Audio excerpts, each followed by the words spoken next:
চট্টগ্রাম বন্দর স্কুল ও কলেজ মাঠে জনসভায় বক্তব্য রাখবেন জামায়াতের আমির ডাক্তার শফিকুর রহমান। আর এই মুহূর্তে সেখানে আছেন সহকর্মী কাজী মাহফুজ, যুক্ত হচ্ছে তার সঙ্গে। মাহফুজ, নির্বাচনী জনসভা ঘিরে নেতাকর্মীদের সমাবেশ কেমন দেখছেন, কি বলছেন তারা, একটু জানতে চাই।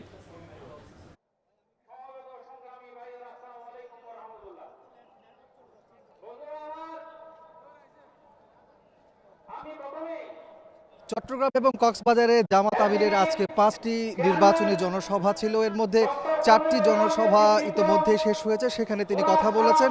সর্বশেষ যে জনসভা সেটি হচ্ছে চট্টগ্রাম মহানগরের বন্দর কলেজ মাঠ, আমরা যেখানে এই মুহূর্তে রয়েছি। আমরা দেখেছি দুপুর গড়াতেই কিন্তু বিভিন্ন ওয়ার্ড থেকে নেতাকর্মীরা মিছিল সহকারে এই জনসভাতে জড়ো হতে থাকে এবং বিকেলের দিকে আমরা দেখেছি সেই জনসভা একদম জনসমুদ্রে পরিণত হয়। মাঠ ছাড়িয়ে একেবারে আশপাশের যে সড়কগুলো রয়েছে সেখানে কিন্তু নেতাকর্মীরা জড়ো হয়েছেন। দলীয় স্লোগানের পাশাপাশি নারায়ে তাকবীর স্লোগানে পুরো রাজপথ তারা মুখরিত করে রেখেছে, আমরা সেই দৃশ্যগুলো দেখেছি। একটু পরেই জামাত আমির এই জনসভায় আগমন করবেন, আমরা এমনটি জানতে পেরেছি। এরপর তিনি কথা বলবেন। এর আগে তিনি 4টি জনসভায় অর্থাৎ কক্সবাজারে 2টি জনসভায় কথা বলেছেন, মহেশখালী এবং কক্সবাজার সদর। এরপর আমরা দেখেছি লোহাগাড়াতে তিনি কথা বলেছেন। তারপরে সর্বশেষ তিনি কথা বলেছেন চট্টগ্রামের সীতাকুণ্ডে জনসভায় এবং এরপরে এই জনসভায় তিনি কথা বলবেন।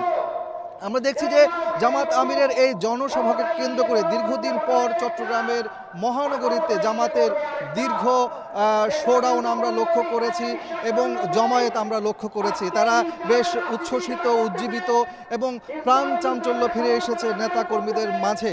আগামী যে নির্বাচন, সেই নির্বাচনে জামাতের আমির এখান থেকে বার্তা দিবেন এবং তারা আশা করছেন, যেহেতু চট্টগ্রাম যে বাংলাদেশের রাজনীতিতে কিন্তু টার্নিং পয়েন্ট বলা হয় এই চট্টগ্রাম, সেই চট্টগ্রাম একই সাথে দেশের আমদানি রপ্তানির প্রাণ কেন্দ্র বলা হচ্ছে।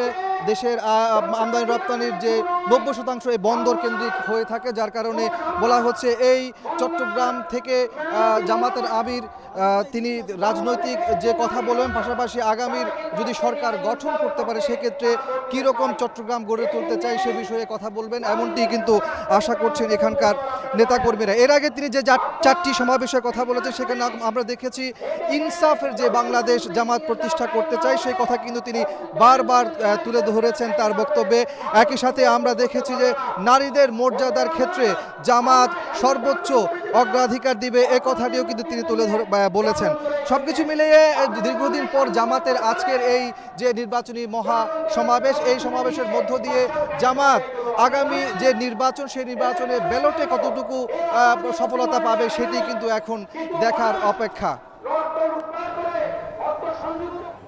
চট্টগ্রামে নির্বাচনী জনসভায় যোগ দিচ্ছেন জামায়াতের আমির ডাক্তার শফিকুর রহমান, আর সে ব্যাপারে জানছিলাম সহকর্মী কাজী মাহফুজের কাছ থেকে।